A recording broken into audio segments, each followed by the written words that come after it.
Hey guys, Mika here, and I'm bringing you a cannon of an ukulele. This is this thing packs a punch, and in every good way possible. This is it's a beast of an ukulele. This is an 18-inch long neck scale, tenor size, Ono custom ukulele, and it has some really wonderful qualities, sound wise, and just build qualities. Just a lot of really amazing things going on in this instrument. So let's dive right into it.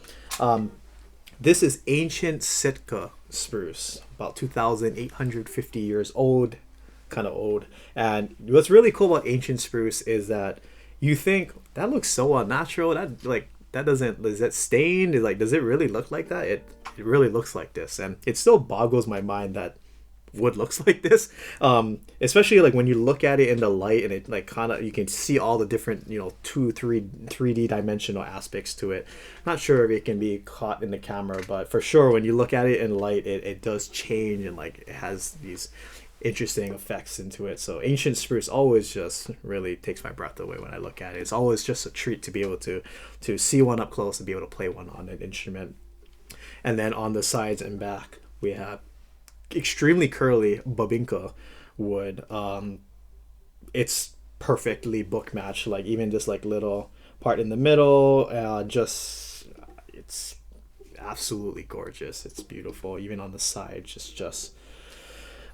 No words really. It's just super beautiful. I mean, wow. And it's accented really nicely with the curly maple binding here on the sides, on the back, and then on the front. I just can't get over this, so you guys can look at it a little longer. It's just so nice, especially when you look at it in the light. It's just it moves. It's very 3D. It's crazy. I've never seen Babinka this nice before. This might be the nicest I've ever seen. Amazing. So moving back to the front again, ancient Sitka spruce. We have mango wood. That kind of caught me off guard. Like, wow, mango wood. That's pretty interesting. That's pretty cool for a rosette, especially with this kind of wood combination. Really cool.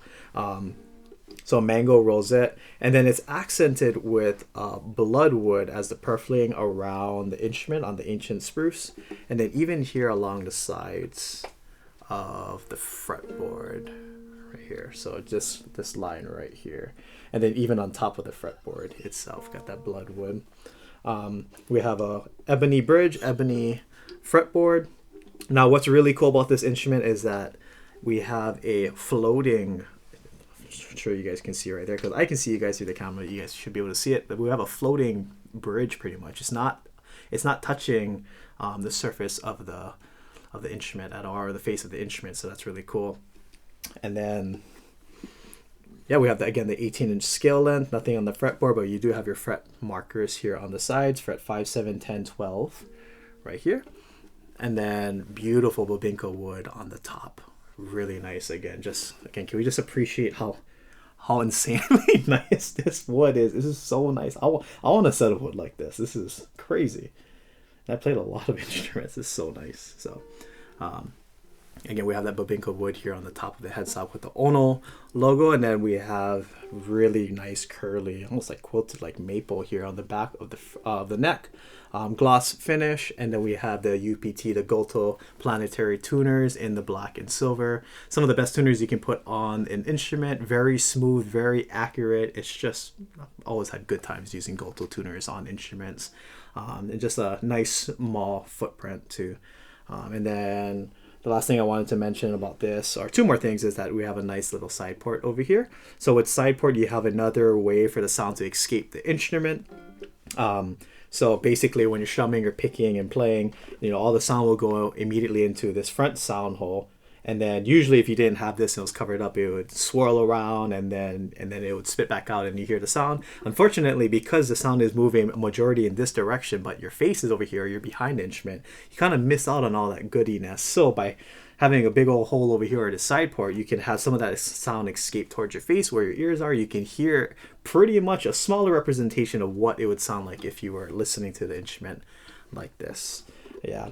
So speaking of the sound on the inside, what really makes the build quality of this instrument really cool, and a small little backstory, but for us as players, or maybe you're ukulele enthusiasts, or you're just collectors, or you're musicians yourself, or you just really love playing ukulele, we all see it. If we're not a luthier, we all just see finished products. You usually don't see the build process. We don't know the magic and the mastermind going on behind the scenes with all of the various, you know, world-class luthiers out there, ukulele, guitar, anything out there, right? But with Ono Ukulele, this ukulele maker is going ahead and doing some pretty fantastic things. And one of them, and I'll try to simplify it so I don't go down a rabbit hole and stuff, but to simplify it, basically, if you look at the inside of the instrument, basically the sides and back, this is Babinka wood, real Babinka wood, but on the insides, he stiffens up the sides and the back on the inside with laminate wood because it's very stiff. And by going ahead and doing that, when the sound goes inside, you're strumming and then you're forcing the sound to go inside the instrument, because the instrument on the sides and back is so stiff because of the laminate wood, it now forces the sound to project back or outwards, more or less like at a faster speed. So now you're going to get more projection, more sound, more tone. And it's just one of the kind of the newer ways of kind of building ukuleles. So, you know, when you play this instrument, if you didn't kind of know that backstory, you'd be like, what? Why does this instrument sound the way it does? Well, it's when you take a look at the build quality or you learn about it, it's just like, oh, wow, that's sounds new. Is that how it is, right? So if you look on the inside, you can see some really cool things going on the inside. Not going to be able to see it through the camera, but again, basically reinforcing the sides and back with laminate wood. And it just creates a stiffer sides and back, so when the sound goes in, it really helps project the sound outwards. It really looks really clean, really nice on the outside, but still beautiful Babinka wood on the side. Again, it's like the fourth time I'm repeating myself, but I just cannot get over how nice this wood is. And then the very last thing on this instrument is that we have a radius fretboard here on the instrument. And basically a radius fretboard is that if you want to go ahead and be able to hold a bar chord or just more complicated chords, by having, more so with the bar chords, by having a radius fretboard, meaning the fretboard's curved versus being flat, I can go ahead and make a bar chord like this versus making it very flat, right?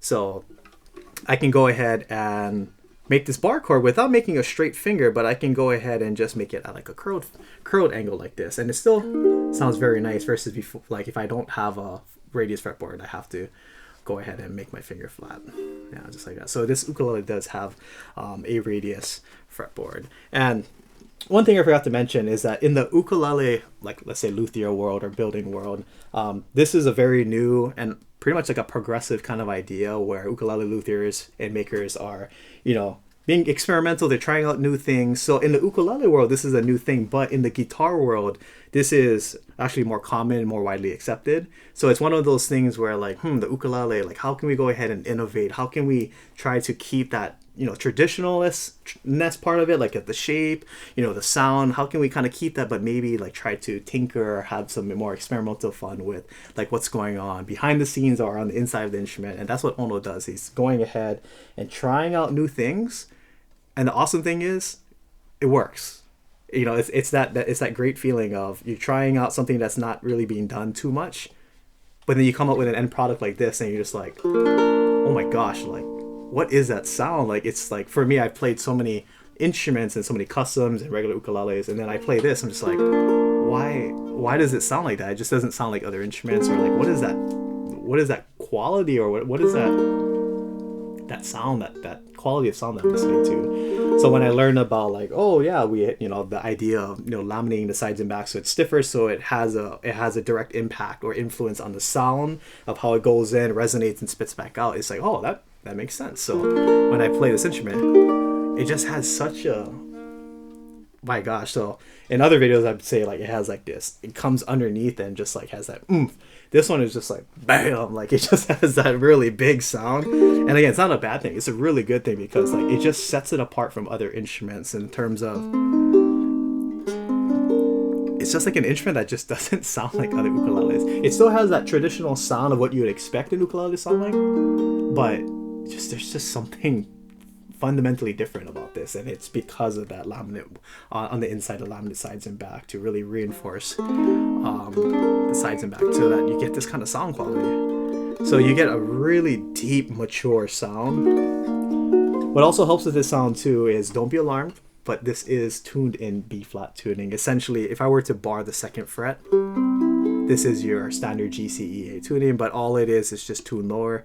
Just to make you guys feel better, for B flat tuning, you guys don't need to worry about a thing. You guys can still hold this. This is technically a B flat, but you can still hold this C shape and strum regularly. So for me as a professional musician, I don't even think about, oh, this is technically an E flat chord because it's 2 frets. I still think of it as an F. It only becomes more tricky when you like play in a group or play with others, but then you can just get a capo, buy a $10 capo, plop it on the 2nd fret, and then you can just play as normal and go business as usual. But if you're just playing for yourself, B flat tuning, there's nothing different about B flat tuning other than it sounds a little lower. But in my head, I still think of this as an F and a C. Technically, it's an E flat. This is a B flat, but doesn't matter. At the end of the day, it sounds good. And I'm just gonna play with what I'm comfortable with. So hopefully that kind of helps out with the B flat tune. I know it can be intimidating because like B flat, what is that? Or it's tuned differently. I gotta like I learned all these chords and now it's irrelevant. You know, getting to nitty gritty detail, yeah. But really, if you're just playing for yourself, just go ahead and play what you know and just kind of force in the B flat tuning. So again, I don't even think about any of that. When I do my sound samples, I just play business as usual. Everything is still the same for me. So, but yeah, again, this is just such a unique sounding instrument in a good way too. It's just, it just sounds so different. It's like just sounds so much just underneath, but still really warm. Still has that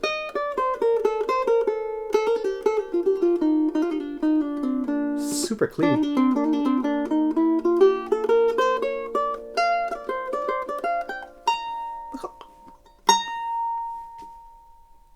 So clean.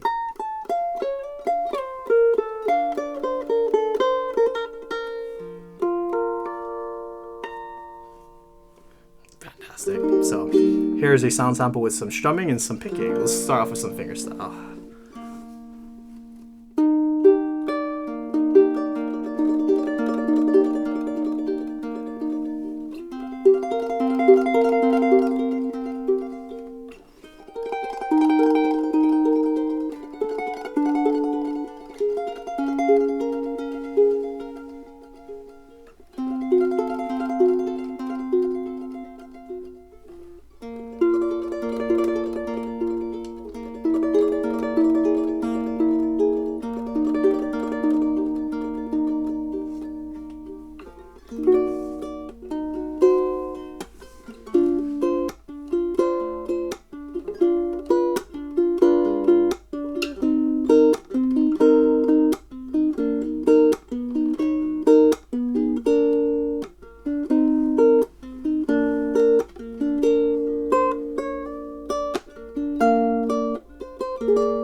Such a deep sound.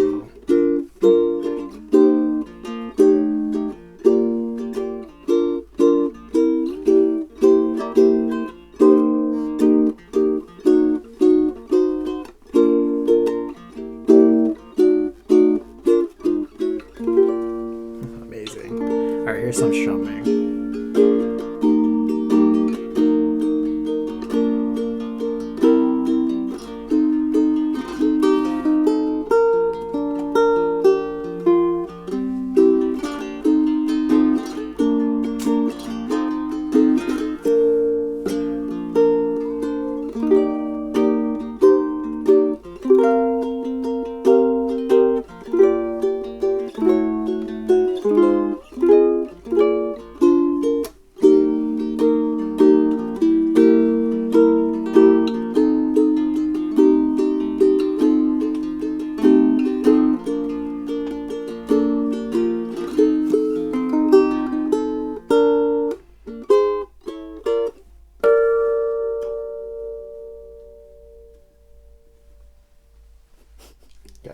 sound though. Whew. Clean.